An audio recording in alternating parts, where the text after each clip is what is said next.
Welcome to this video. I'm playing bariton. 5 wins, 2 draws, no loss. That sounds good. Should repeat this or continue with this results.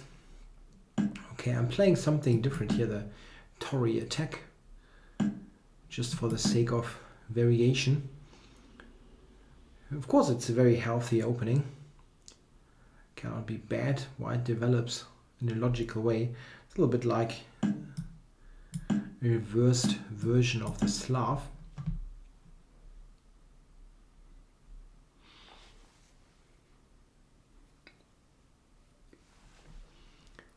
Yeah, this is one of Black's main setups. Good idea here is to take on d4 and okay, queen c7.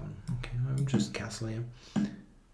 d6. Okay, so he gives me e4. I'm not quite sure why, but I'm taking this opportunity. I wondered about if he can castle here really.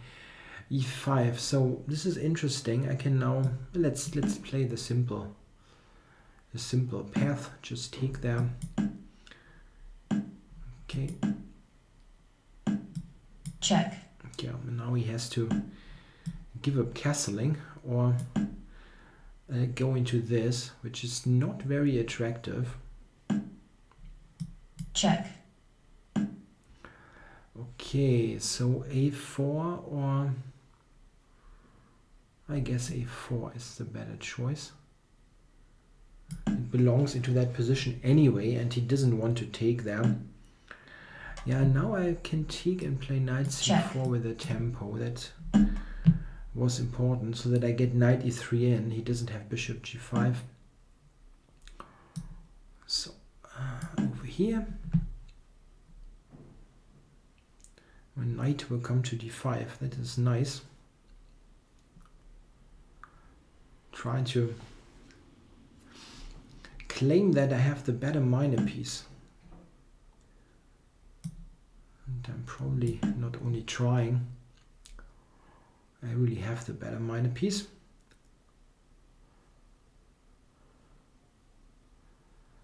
Interesting question is if I want to play c4 or not to prevent b5 for good. Yeah, I think I will, but it's not a totally clear-cut decision. I prevented that. Check. I really did. Check. He takes now knight c7, wins the rook. I had an idea really with that move, but he didn't really react it. He didn't really react. b3, the idea is rook a4. Yeah, I can cover that. Idea is rook a4, then rook a1. Yeah, where are you going? To b4?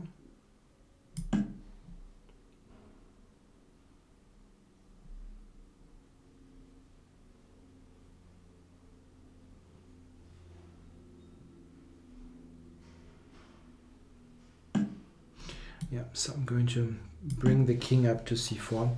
Check. That's probably a sound way of doing it. Rook a4 is still an option, but why not bring the king up to e2 b4? Yeah, so rook a4 now, huh? That looks good.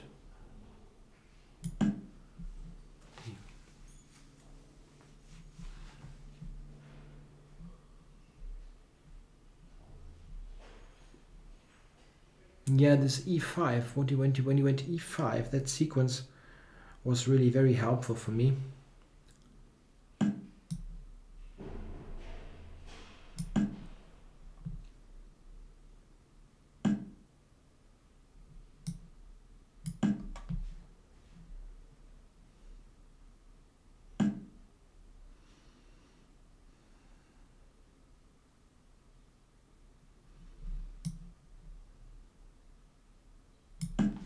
Yeah, let's trade stuff.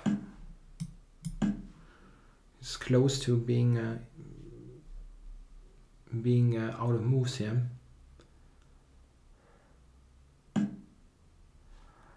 So what about this now? I can take d6.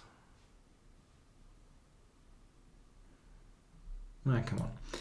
Let's play it. And I mean, it's a very simple technical win, so no use to do anything fancy. I can almost pre-move king d3 here.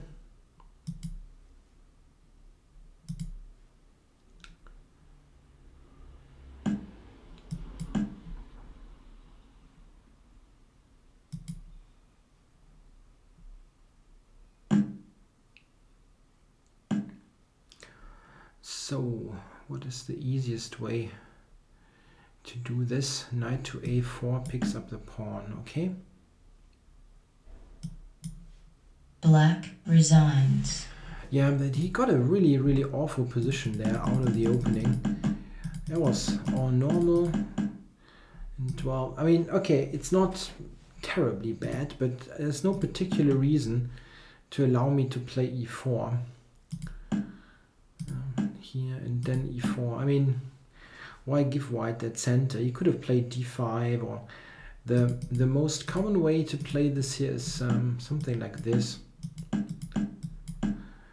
to get this traded and continue from there. It's usually helpful to have one pair of minor pieces exchanged.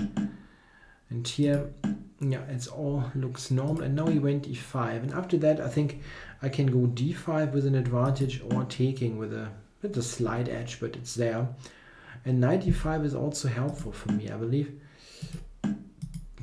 So here, check. Yeah, now he should probably move the king. This is not a good idea. King e7 is better.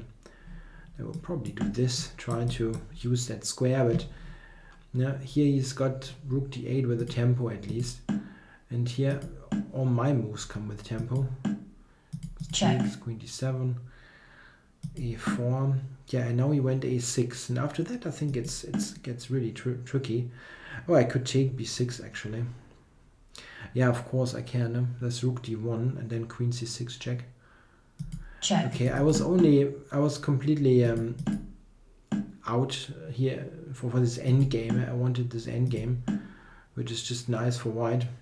And after he allowed c4, it gets very one-sided.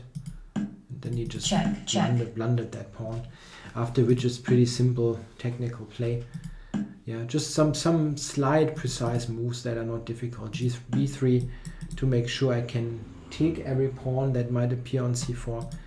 Those squares are all protected by the knight and the pawn, so he's dominated there, and I can just bring the king up, and rook a4 as an additional tool to trade rooks, and it's very simple really. Okay, well, thanks for watching.